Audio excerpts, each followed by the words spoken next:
सत्तारूढ पक्ष आता पाहायला लागलो आम्ही, विरोधी पक्षात जास्त काळ गेलाय आणि तुम्हाला माहिती आहे की विरोधी पक्षात मी जास्त खतरनाक आहे. एखादी संघटना आम्ही आणि जसं मगाशी नानाभाऊ म्हणाले किंवा जयंतराव म्हणाले, मी पण हे मानणाऱ्यांपैकी आहे की जन्मभर आम्ही इकडे नाही आहोत, कधी तिकडे आहोत कधी इकडे आहोत. त्यामुळे उद्याला जर कायदा असा केला की ज्यातलं विरोधकांचं तोंड दाबावं लागेल, दाबता येईल, माझं त्या जीवनातले जास्त वर्ष विरोधी पक्षात गेले. सत्तारूढ पक्ष आता पाहायला लागलो आम्ही, विरोधी पक्षात जास्त काळ गेलाय आणि तुम्हाला माहिती आहे की विरोधी पक्षात मी जास्त खतरनाक आहे. त्यामुळे मला इथेच राहू द्या, इकडे चांगला आहे.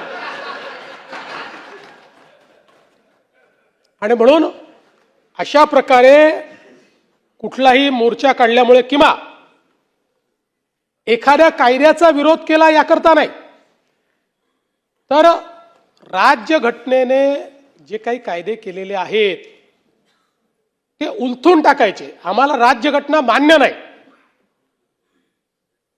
आम्हाला राज्यघटनेने दिलेल्या संस्था मान्य नाहीत, आम्ही त्याला मानत नाही, संसद आम्ही मानत नाही, अशा प्रकारे राज्यघटनेच्या विरुद्ध ज्यावेळी एखाद्या संघटनेचं मोटोच आहे की तयार केलेल्या संस्था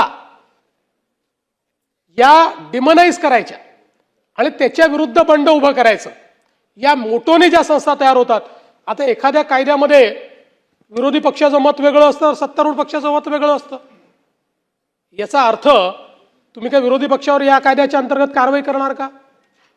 त्यामुळे आपण कायदा वाचताना तो एंटायरिटीमध्ये वाचावा लागतो आणि कुठलाही कायदा आपण ज्यावेळेस करतो त्यावेळी त्याचं इंटरप्रिटेशन करताना सर्वोच्च न्यायालयाने वेगवेगळ्या वेळी गेलेले निर्णय असतात, त्या निर्णयाच्या आधारावर हे आपण आता मगाशी नितीन राऊत साहेबांनी सांगितलं की right to liberty, right to property, right to life हे सर्वोच्च मानलेले आहेत. पण हे सर्वोच्च मानत असताना भारतरत्न डॉक्टर बाबासाहेब आंबेडकरांनी सांगितलं की नो लिबर्टी इज ॲब्सोल्यूट. तुमची लिबर्टीची डेफिनेशन काय आहे?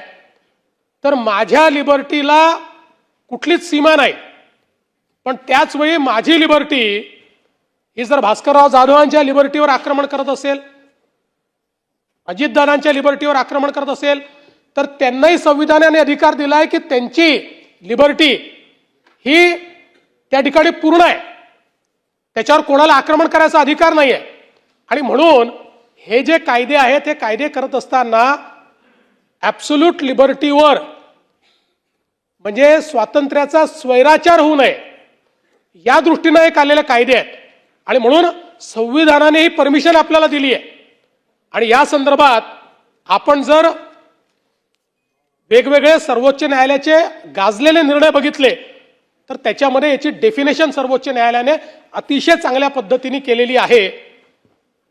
आणि म्हणूनच मला असं वाटतं की एखाद्या कॉमन माणसाने कदाचित तुकड्यांमध्ये हे वाचलं तर त्याचा असा समज होऊ शकतो.